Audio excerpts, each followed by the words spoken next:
Pickle, let's go to the hotline.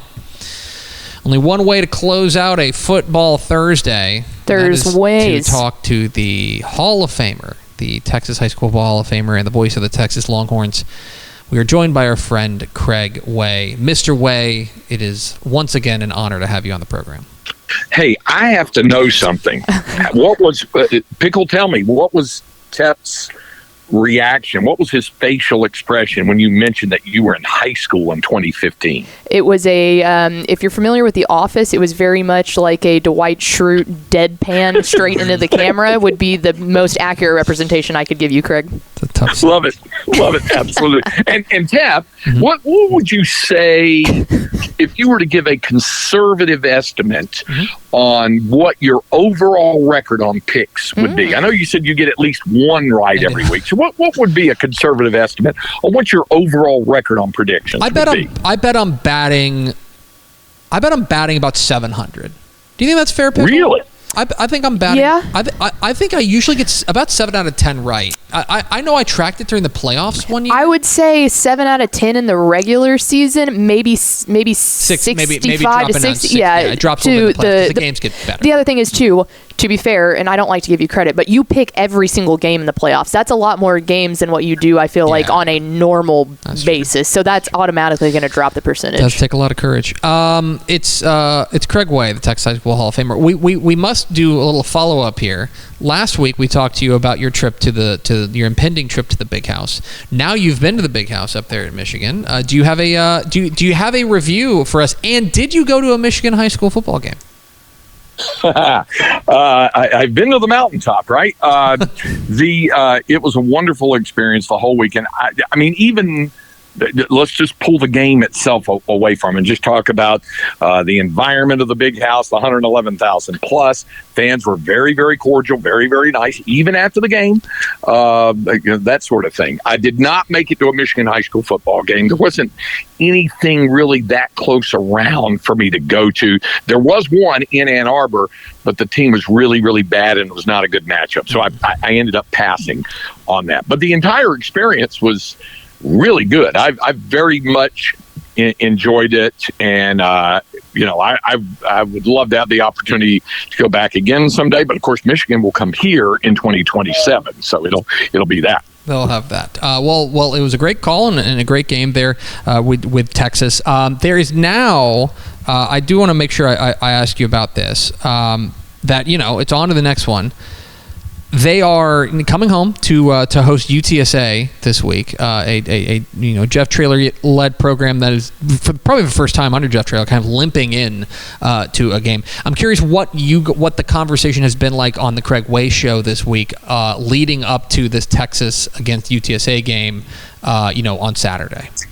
Well, obviously, fans are pretty excited about the way things are going so far, and I think, whether it was spoken or unspoken, a lot of Texas fans are thinking, okay, if they could just get over the hump in Ann Arbor, then it's going to be a downhill run all the way to Dallas.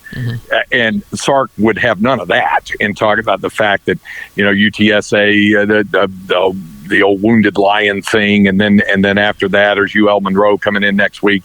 And then they open SEC play, their first ever SEC conference game against Mississippi State on September 28th. All three of those games are before a bye week, and then Oklahoma. All three of those games are also home games. So I think the attention to detail is important. Sark has referred to it as a maturity week. He said, we're going to see how mature this football team is. Can they handle the success and handle the preparation and things of that nature? Now, as far as UTSA goes, Jeff Traylor, of course, is a friend of yours, a friend of mine, a friend of Pickles. He's a friend to all, and he was on my show with me this week and said, this is not something that we're used to, kind of like what you said.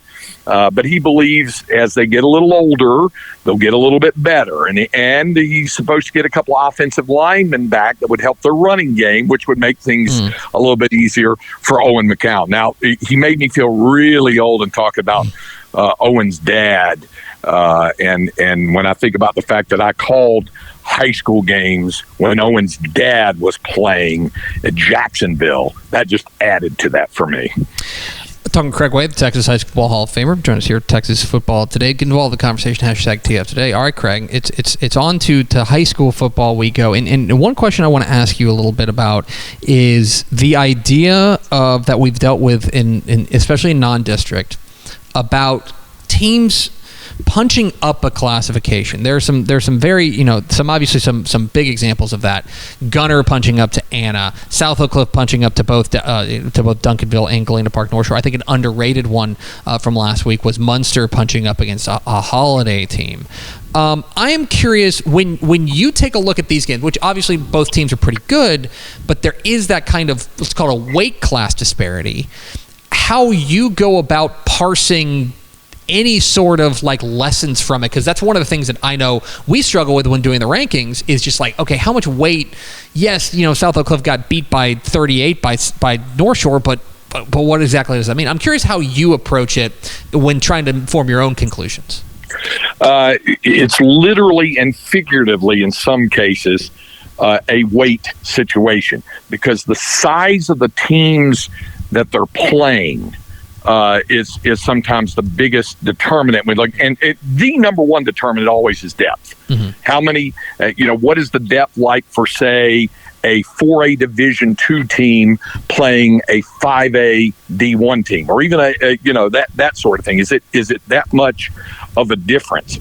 I think that's where you're looking to see what the depth looks like and what the size of the players looks like. Remember what we were talking about on the preview show about Stratford? Those guys, they can handle themselves, whether they're 2AD1 or 2AD2, because of the size they have, and they have a little bit depth for a school of that size.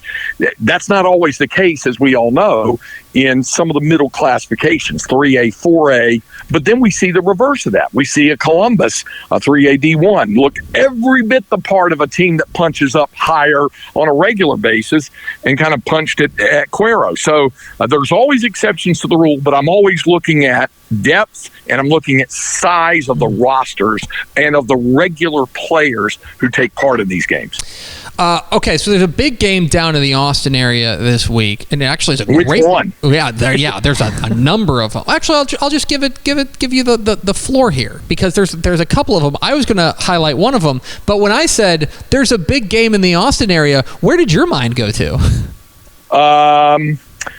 Well, I thought of two or three. Mm-hmm. There's one tonight. Yep. With Weiss and A&M Consol. So that was one that came to mind. And then Wimberley LBJ. Mm-hmm. We'll get a little. I think we'll get more of an indication about LBJ in this. I mean, they're the 4AD1 and Wimberley's the 4AD2, but I think we know what a known commodity Doug Warren has in his mm-hmm. ball club. So now we're going to find out a little more, I think, about LBJ based on, it was a little bit harder gauge on their, to get a real good gauge on them for the first couple of weeks. The other one, the one that I was thinking of, was Atascocita visiting Westlake. It's a big game coming down. It's a small little game. Small, tiny, itty-bitty little game there. And this, to me, I think this game is absolutely dripping with intrigue and a real measuring stick, I think, for both teams. Atascocita coming off the big win over Katy. I mean, you want to talk about a non-district resume. If they were to beat at Katy and at Westlake in consecutive weeks, I mean, hang the banner. But going up against a Westlake team that obviously is no stranger to winning big ball games at home. When you take a look at this Atascocita Westlake game, I'm curious what your read on it and what you're looking forward to seeing. Well, I know that Tony Salazar was not happy with a lot of things that he saw in the week one win over Prosper. I mean, he used the Willie Gaston word, sloppy. He used that quite a bit and talked about some of the deal. I also don't know how much of a gauge he could see on improvement against San Benito, to be honest. I'm not sure about that. We'll find out for sure with what we've seen from Atascocita. And you're right. It's this one could be a slobber knocker. So I'm looking forward to that one and seeing how those two get after it. And finally, Craig, it's the meanest thing we do to each other each week. When I'm on the Craig Way Show on Tuesday, you do it to me, and then I give you a receipt on Thursday. I'm going to give you 3 games. You can only teleport to one of them. Are you going to, and I'm gonna go a little bit off the board here for these three. Are you going to go to Jackson County to watch East Bernard and Ganado? Are you going to go to the Panhandle for Stratford and Sunray? Or are you going to go to the DFW Metroplex to watch South Lake Carroll and Byron Nelson? Which of those three games are you teleporting to? I hadn't had a good steak in a while. Maybe I go to the Big Texan, and try to put down that 72 ounce, or it won't happen, but I could try, and then go up and see Stratford Sunray, to see Lujan, to see that offense for Sunray, to see Stratford with their size. I think that has a chance to be a real entertaining game. I'll tell you another one. I'm kind of excited when you said Metroplex. I thought you were going North Crowley Geyer. Man. Live on Dave Campbell's Texan Live. Yeah. And so that one also kind of catches my attention as well. So the East Bernard Ganado game also has the intrigue because of they know each other so well. Maybe we get even a better indication of Ganado since they've been in that top spot after that game. But probably I'd head for the Panhandle. He's Craig Ways, Texas High School Football Hall of Famer. You can hear him call Texas and UTSA. And if I know Craig on Saturday, the radio call will be chock full of that guy's a Pflugerville Hendrickson product and stuff like that. Craig, I will see you tomorrow night for High School Scoreboard Live, and then I will listen to you on Saturday. The drinking game for the first time I say that Owen McCown was a Rusk Eagle. Yeah, that's going to be, buddy, you're not going to make it through the first quarter. Have a good call, my friend. I'll see you tomorrow. Thank you, guys. There you go. Craig Way, the Texas High School Hall of Famer.